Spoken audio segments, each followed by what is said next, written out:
Hi there, traders. This is Brad Gilbert with the Daily Market Insight for Friday, the 3rd of June. Trying to work out days and months here. They're all sort of rolling into one another.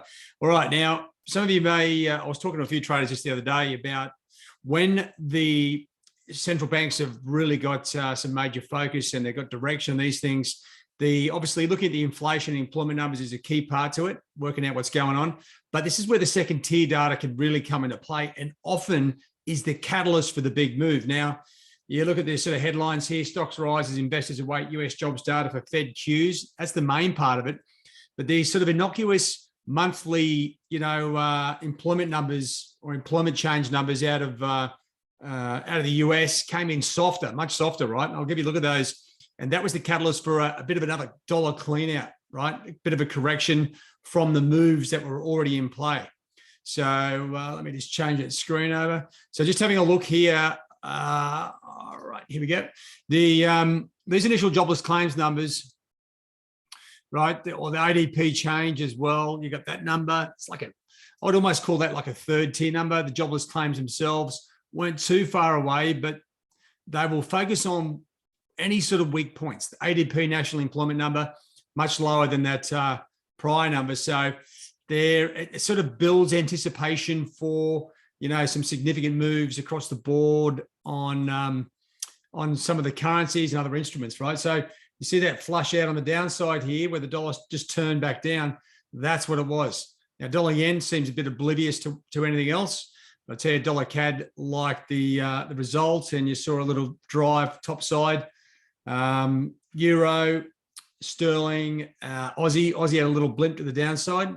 I got myself caught up in a bit of that, unfortunately, but and Kiwi as well. So what it does is those fresh numbers give the market really short-term focus for tomorrow's non-farm payroll numbers, right?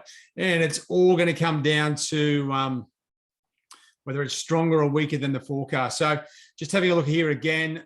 Now, what I want to sort of explain to you here is just be careful where you draw your trend lines and when you move them, right? So the dollar index here, it's sort of bounced above this trend line, and you'd think, well, okay, shouldn't we just draw the trend line to this point here? Now that's the top. Well, you can, but then it gives it a different picture. Right now, it looks like it's broken out of that downward move, right? It's tested top sides, coming back down, sort of in the middle of nowhere, right? And I like to know that. If I go and draw the trend line straight over here to that top, right, it actually all of a sudden it goes, oh yeah, this thing's still going down. Like you still think it's like nothing's happened, right?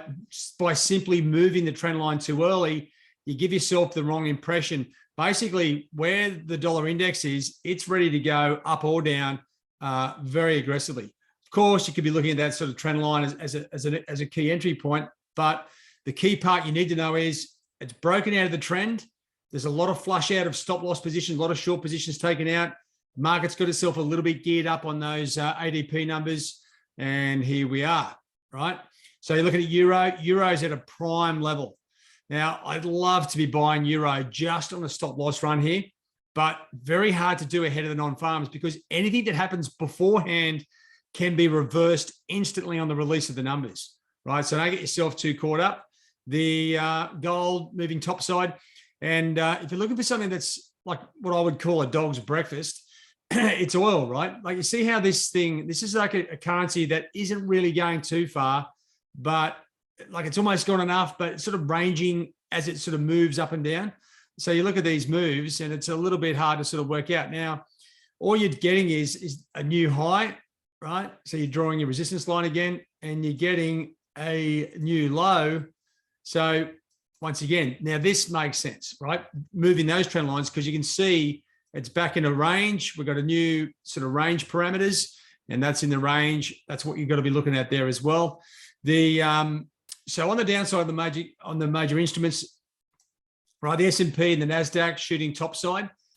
Everything with those weaker ADP numbers, as I said, it's giving the market the idea that the non-farms are going to be crap.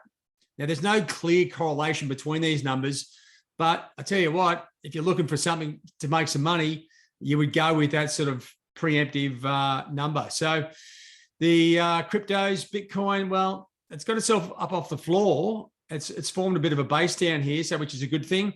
It needs weak numbers, right? If we get weak numbers, the equities rally aggressively. I think the cryptos will as well.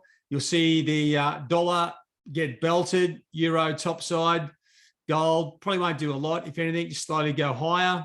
I'm not sure about oil and the commodities. Well, they're sort of just cruising topside as all these markets come online. So that's where we are. And when you look at the general majors, it's pretty easy to work out, right? Weak non-farm payroll numbers, weaker than forecast. These things are going to go down. The ones at the top, actually, you know what? Change that. I don't think dollar yen's going to go anywhere. And the ones at the bottom here will go up. It's as simple as that, right? Because this time round, we've got the Fed.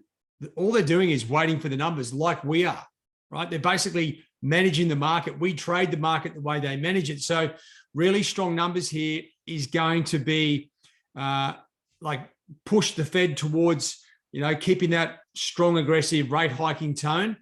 Weaker numbers, right? It takes the pressure off them. I still think that, of course, they'll still raise rates in June and July, but that might be the signal for the top of the market, right? That's what everyone's geared up to see. When is the US economy going to top out as far as inflation goes? Now, we haven't had the inflation numbers, right? This is the first one off the rack. It's a big lead into inflation. So employment, strong numbers, right? What do I expect? Equities to get belted. The euro, sterling, Aussie, Kiwi down. And I think we'll see the dollar rally, right? So that's strong numbers, right? And just reverse for the opposite.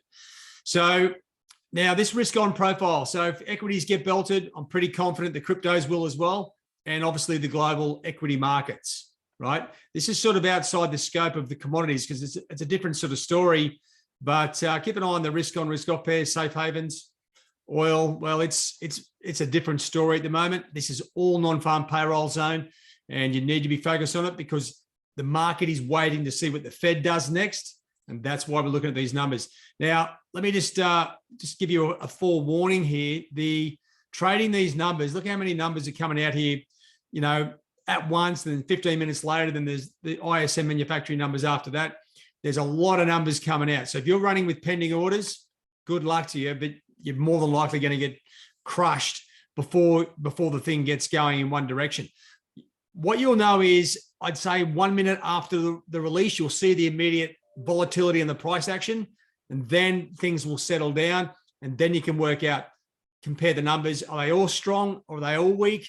Don't forget, if we get, say, non-farm payrolls stronger and average earnings weaker, and say the unemployment rate sort of neutral, you're going to get a little bit of volatility, no follow through, right? So just be aware what neutral numbers do for you. It will still be volatile, but it won't go anywhere.